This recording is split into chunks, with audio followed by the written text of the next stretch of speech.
ole in chung light hi switch atang chau lo da hian control dan he oma chu chu kan en ti do ni khi tiếng light khi kan hunga kan hunga mi so switch atang so control thai thowa cái gì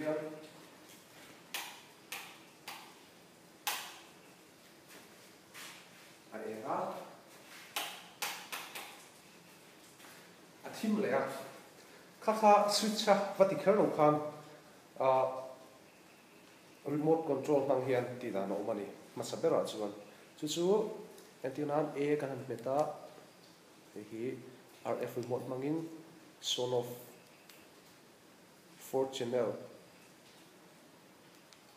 a relay te a switch no ne no kha ma ti hian ti khan he mi wang hian ti the ni he remote control mai ani ya chuan ai mai ti boi lo wa antenna he ta chonga I on tian ka lo on ta tian ka lo off ta channel li control thaya ti khan ka han ti heng ta kha a switch sa tong hian a off le thei thawani remote mangin a remote hian man thui lu tuk vak lo wa he car remote pa ngai na man chen ang vel kha ani mai a chuan kha mai ba ka khan phone atong hian ti dan om le ni chu anti le chunga phone a hian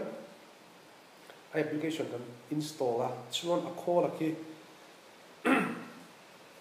wifi a ero chuan connect ngai thunga wifi connect internet connection om angai ani hian hei han enta ila ein lot chung hitlemin array vela trina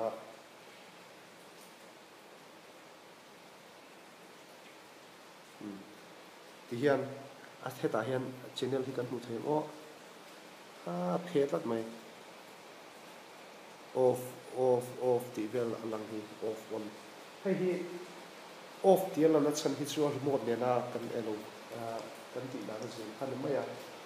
ti khan ka han connecta a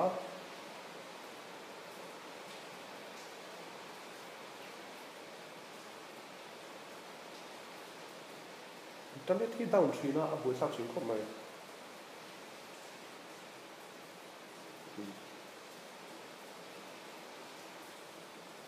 phone a hian kan pe tanga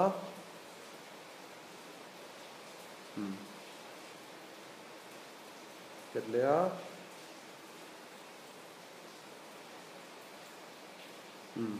lea kan pet lea phone atong hian ti khan me khan ati thei bok ani chuan khan me ti ala ma khan he tinga tuna phone a kan ti kha a su chan he ma boi lo wa kan off le mai ani ti khan he off ta vek ani chuan Google Assistant mang hian ati la thei boka Google Assistant emo Alexa mangin emo ati thei ni system ka on to a turn on the lights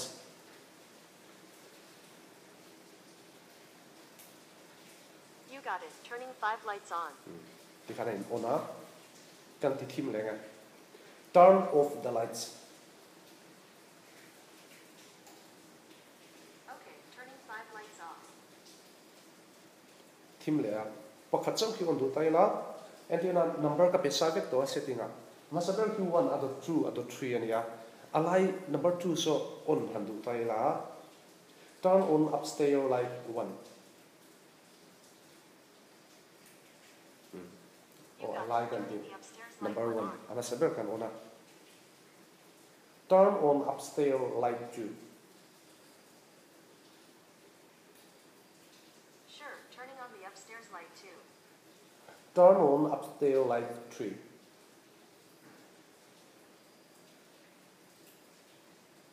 okay kim ta turning on the upstairs light 3 Alexa mang point ti kha ti thaya Google Assistant tu na kap manga Alexa wa chu kan nei lo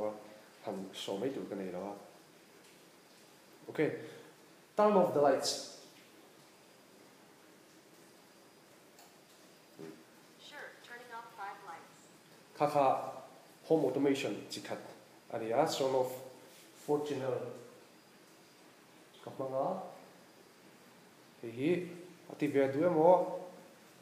ti dan tur min zot du moi nom le chuanin min zot thayang ka sil thayang chu ka sil du chewang em ti ro chu ka selo le